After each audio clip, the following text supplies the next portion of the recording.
Bonsoir tout le monde. Pour ce dernier panel, on a la chance d'accueillir Nicolas Vergne, qui est directeur du développement de la plateforme Jobs That Make Sense, plateforme que certains d'entre vous connaissent peut-être, plateforme que certains d'entre vous ont peut-être déjà utilisée, voire ont peut-être déjà utilisé et trouvé un job grâce à cette plateforme.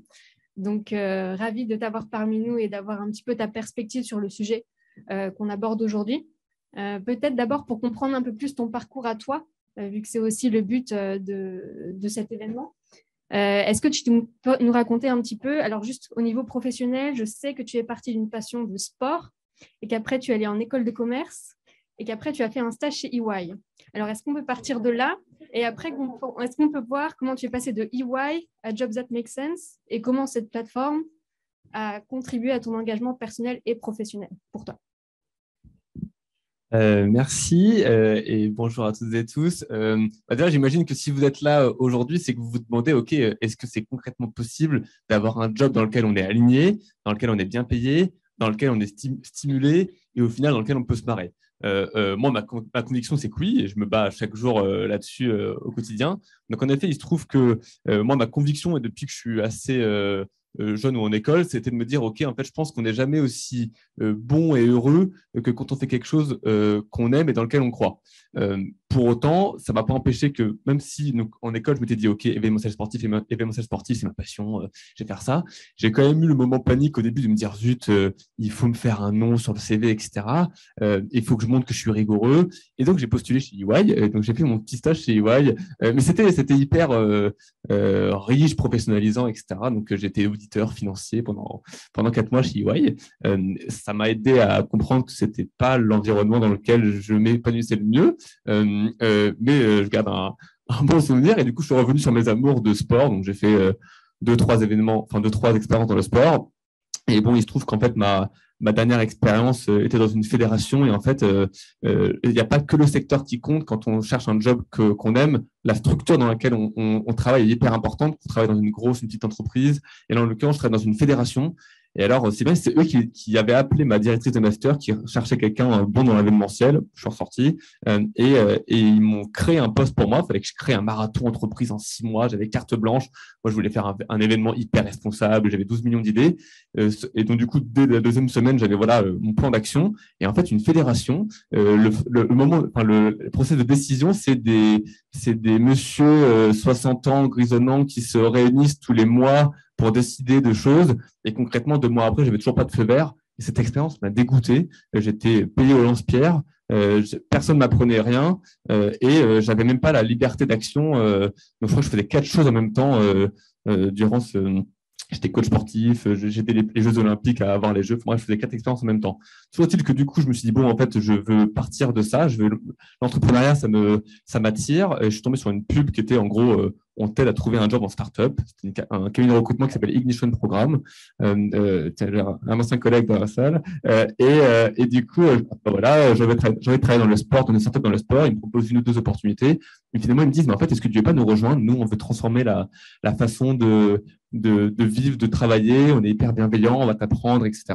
Et donc, du coup, j'ai dit banco.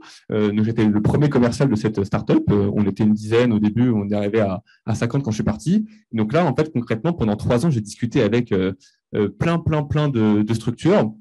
Et j'ai essayé de faire changer la boîte. Il y avait une question de comment s'engager. Je pense qu'on a plein de façons de s'engager, que ce soit dans son quotidien, par ses actions, dans une asso, en faisant changer les choses de sa boîte, ou en travaillant directement dans une structure engagée.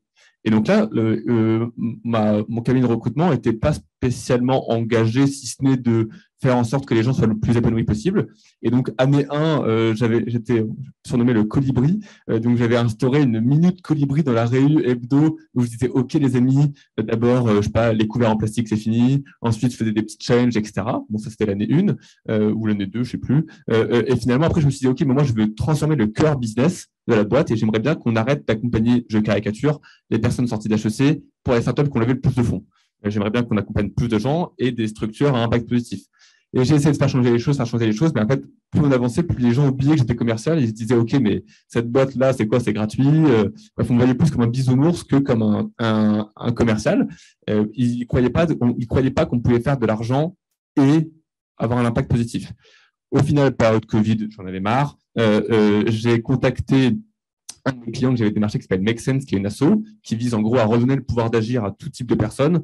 En gros, on est un média, on a des programmes d'engagement citoyen pour les citoyens, on accompagne des startups, donc Connexio, qui est juste là, à se développer. On a un fonds d'investissement, on accompagne des grosses boîtes à se transformer. Et là-dedans, il y avait une plateforme d'emploi qui était bénévole, qui existe depuis 9 ans, qui était bénévole il y a encore 3 ans. Et du coup, je cale un déj avec la RH. Je lui dis, OK, sortie de Covid, je lui dis, OK, discutons, c'est quoi tes enjeux chez Make Sense? Ça me dit, OK, enjeu 1, enjeu 2, job at Make Sense. Et là, mais un peu vous savez, le premier encart où il y a les papillons dans le ventre et vous dites, oh putain, c'est ça. Et ben, du coup, là, je vibre complètement. Je dis, mais là, j'ai 12 millions d'idées. Je lui dis, toutes les idées. Et elle me dit, Nico, nous aussi, on veut trop bosser avec toi, mais on fait pas de chiffre d'affaires. On est un centre de coût, pas de profit. Du coup, on en rediscute. Après, j'ai ma manager qui me dit tes objectifs, patati patata. Je lui dis, écoute, je pars. Donc, je pose ma dème l'heure d'après. Je suis allé négocier ma rupture co finalement quelques semaines après, quand j'ai compris qu'en fait, j'avais rien. Et du coup, je me suis lancé en freelance pour cette plateforme d'emploi. On était 2 au début. Et donc, du coup, l'idée concrètement, notre vision, c'est, j'en arrive à Jobs, c'est comment on peut faciliter une réorientation du marché du travail, comment on peut permettre à des millions de personnes de trouver un job dans lequel ils sont alignés et sans qu'ils aient à faire de sacrifices en termes de montée en compétences, en termes de salaire, etc. Donc là, aujourd'hui, la plateforme, on a, je pense qu'il y a un rythme de x3 chaque année depuis que là, je l'ai rejoint en termes de audience, offre, etc. Là, aujourd'hui, on a plus de 6000 structures qui y sont, asso, start-up de l'économie sociale et solidaire aux plus grosses boîtes. On a quasiment 200 000 visiteurs uniques par mois. Et on a aussi des offres de formation, on a aussi des bilans de compétences. L'idée, c'est que tu arrives sur la plateforme et où que tu sois dans ta réflexion pro, on t'aide à passer à l'étape d'après. Je m'arrête là. Eh bien, excellente transition. Excellente transition, parce que la prochaine question, c'est un petit peu celle que je voulais te poser par rapport au thème de cette soirée, donc fin du monde versus fin du mois. Donc, ce qui revient à notre question de tout à l'heure, salaire vs impact. Est-ce que pour toi, il faut choisir ou alors est-ce que grâce à ton expérience, tu as vu un compromis qui était accessible à tous? Déjà, je trouve la question assez drôle parce que déjà dans le postulat de cette conférence, on part du principe qu'il faut faire un choix et que du coup, travailler dans l'impact positif, c'est dès lors faire un énorme sacrifice sur son bien-être matériel au quotidien. J'ai l'impression que parfois, quand je dis je bosse dans une asso, les gens me disent merci Nico, t'es vraiment un gars bien. Bon, moi je continue à faire le truc. Et en fait, moi j'adore, même dans mon parcours, j'adore casser les préjugés. Genre même pour la petite histoire, j'ai grandi en foyer. Quand on est en foyer, on avait limite pas son bac. Bon, bref, et ainsi de suite. J'arrive chez Jobs, enfin, mon ancienne boîte, on me disait pas possible de faire du business avec les boîtes impact positif.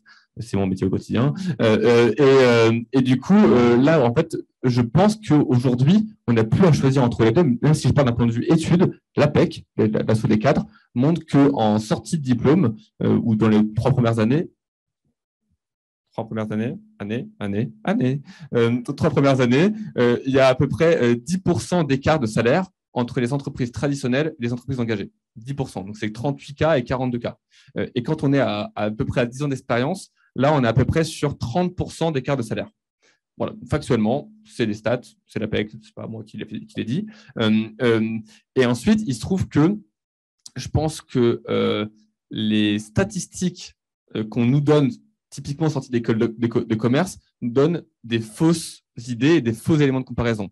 Moi, à mon école, il me semble qu'en moyenne, après 3 ans après la diplomation, on gagnerait 77 000 euros. Bon, certainement que j'ai des collègues qui gagnent ça, enfin des collègues, genre des amis de promo. Bon, on n'est pas non plus très nombreux, je crois. Donc, je ne sais pas si la statistique est faite juste sur le master, finance, etc. Toujours est-il que, premièrement, sortez des études, je crois qu'on vous ment. Et deuxièmement, moi, je pense que quand on sort d'école, qu'on a fait grosses études, le salaire, ça représente aussi, on se dit, ça représente ma valeur. Si je suis bon, que je m'investis beaucoup, etc., plus je gagne, plus ça veut dire que j'apporte de la valeur, plus je suis impactant, etc. Donc, je pense que ça nous valorise socialement. Et moi, je pense que du coup, on est rentré dans une logique de si le marché peut m'offrir plus, pourquoi je ne vais pas chercher plus? Moi, je suis commercial sur LinkedIn, j'ai 10 000 connexions. Je pense que tous les jours, j'ai des offres à des montants aussi très élevés. Pas de souci. Mais moi, je sortirais de cette question pour me dire, en fait, c'est quoi votre RIB? Le revenu induit par vos besoins. C'est-à-dire que concrètement, au quotidien, vous avez besoin de quoi en termes de loyer, salaire, alimentation, votre niveau d'épargne, votre emprunt, vos loisirs, etc., etc., et calculer ce dont vous avez vraiment besoin pour vivre. Pas de souci que ce soit 100 000 euros ou 20 000 euros, mais en fait, calculer ce dont vous avez vraiment besoin et pour moi, chercher un job qui vous permet d'avoir ce salaire. Et après, ayez bien conscience que pour moi, tout type de boîte a 4-5 choses à vous offrir. Toute boîte, c'est la rémunération, c'est le projet en tant que tel, c'est le sens, la mission vraiment de la structure en tant que telle, c'est votre montée en compétences et c'est le cas de travail. Flexibilité, télétravail, cas de travail, baby-foot, etc. Et en fait, selon moi, les structures qui ne peuvent pas vous offrir du sens dans le travail sont obligées de surpayer. Et donc, du coup, si on se dit que pour moi, les assos payent moins, évidemment, parce que du coup, en fait, elles proposent des modèles qui sont vachement moins rentables.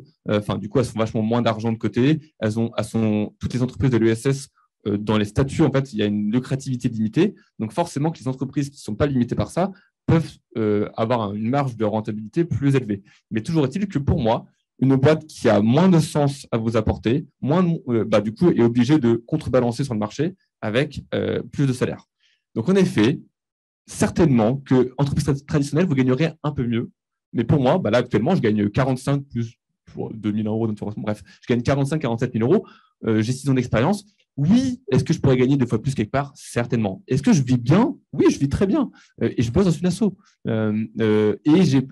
Pour rappel, j'ai démarré un travail où il n'y avait pas de chiffre d'affaires. Et du coup, l'idée, on s'était dit, OK, tu gagnes 25% de ce que tu ramènes. Oui, forcément, au début, quand je suis arrivé, il y avait 300 euros de chiffre d'affaires par mois.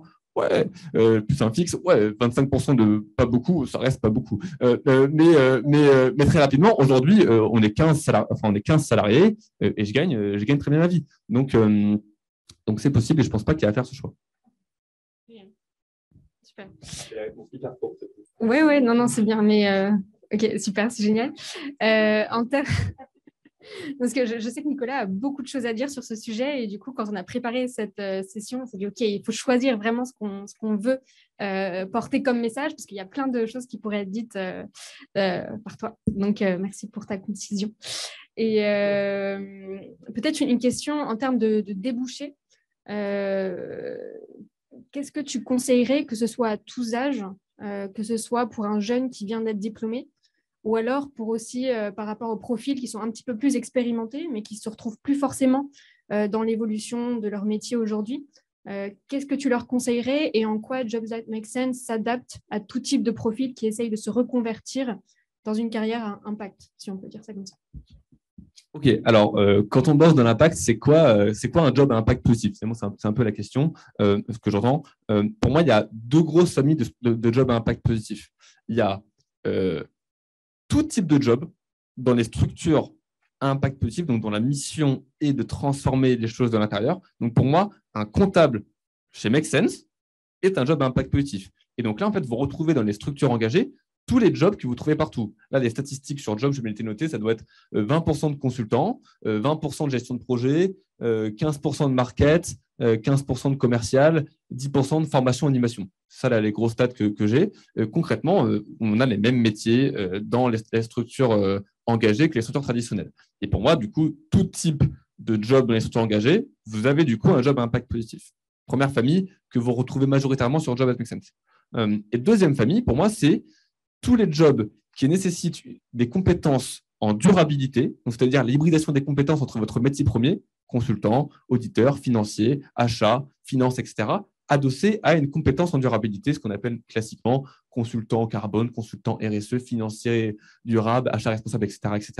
Et donc ça, du coup, vous avez un job à impact positif du moment où vous agissez de l'intérieur pour transformer les processus, les fournisseurs, enfin bref, toute la chaîne de valeur dans l'entreprise. Vous avez un métier à impact positif. Si vous êtes chez EY, pour moi, en consultant durable, pour moi, vous avez un métier à impact positif. Voilà. Et après, il se trouve qu'en termes de compétences, après, souvent, on peut se dire, OK, mais moi, si je travaille dans un job à impact positif, je n'ai pas les compétences, c'est que des ingénieurs ou alors je ne sais quoi. Du coup, fausse idée reçue, évidemment qu'il faut des ingénieurs dans l'énergie, mais il y a tout type de métiers, notamment par exemple quand on sort d'école de commerce ou d'université, qui se retrouvent dans les jobs à impact positif.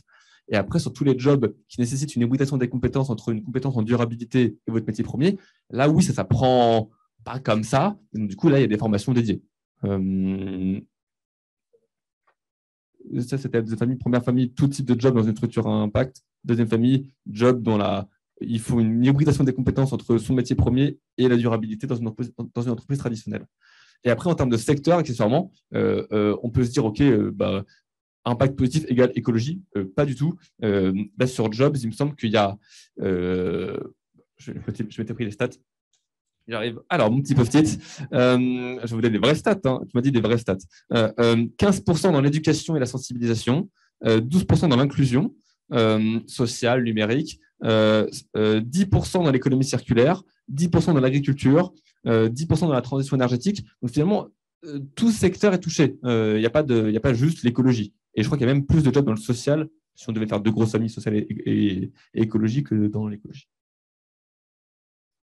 Génial. Alors, il y a un minuteur qui nous dit qu'il reste à peu près 3 minutes. Est-ce que tu as un mot de la fin par rapport à l'événement du jour et en fonction de tous les témoignages qu'on a pu avoir depuis le début de cet événement? En 3 minutes. Alors, en 3 minutes. Déjà, moi, je vous dirais que même dans les façons de s'engager, parce qu'on peut s'engager en asso, individuellement, etc., pour moi, il faut avoir des bons ordres de grandeur. Et ma conviction perso, c'est que votre job, c'est le levier individuel le plus puissant que vous ayez pour la transformation de la société. Imaginez bien que par semaine, vous bossez combien de temps? 30 heures, 40 heures, 50 heures, 60 heures. Vous passez toute votre énergie là-dessus, mais concrètement, en fait, on se lève, on mange, on va travailler, on revient. Moi, je fais un peu de sport, on fait quelques blagues, et puis voilà, c'est fini, quoi. Donc, en fait, concrètement, votre job, c'est un levier incroyable. Et pour moi, de se dire, oui, j'ai un job lambda, mais je donne 1 heure de mon asso, je donne 1 heure dans une asso par semaine, trop bien. Mais je veux dire, pour moi, c'est comme si toute la semaine, vous creusez, si votre job est pas aligné avec vos valeurs, c'est comme si vous creusiez un trou à la tractopelle toute la semaine et que le week-end, avec une petite pelle, vous tentiez de le reboucher. Enfin, les ordres de grandeur sont pas bons. Donc, pour moi, votre job, c'est votre super pouvoir pour faire changer les choses. Votre boussole, ça doit être… Est-ce que vous êtes dans un bon job ou pas? Pour moi, votre boussole, ça doit être votre énergie. Est-ce que votre job vous apporte de l'énergie ou pas? Je suis persuadé qu'on peut être en burn-out à 20 heures par semaine. Et à l'inverse, moi, j'avoue que ma vie, c'est mon job et mes engagements associatifs. Mais je donne beaucoup d'énergie dessus, mais ça m'apporte tellement d'énergie que vous voyez que je suis un peu sur pile. Mais je pense que ça apporte beaucoup d'énergie. Donc, suivez votre boussole. Et enfin, pour comment trouver un job, évidemment, allez sur Jobs That Make Sense, c'est une super plateforme. Mais si créez votre chance. C'est-à-dire que pour moi, n'hésitez pas à aller sur des événements, à demander sur LinkedIn, à vous connecter avec les gens qui vous inspirent, ou les structures qui vous inspirent. Les gens, spoiler alert, adorent parler d'eux. Donc du coup, si vous leur dites « Coucou, ton job, c'est trop bien ce que tu fais, vas-y, viens, on en discute », et ben hop, ils vous racontent ce que vous faites, comme ça vous voyez si ça vous intéresse, et après vous explorez les besoins. « Mais tu fais quoi dans ta boîte ?» Patati patata. Et c'est comme ça que moi, il y a 3 ans, je me dis « Ah, Job That Makes Sense, mais c'est super cool, et moi, je peux trop t'aider. » Vous faites une exploration de besoins, une démonstration d'expertise, et hop, on vous recrute. Donc, créez votre chance.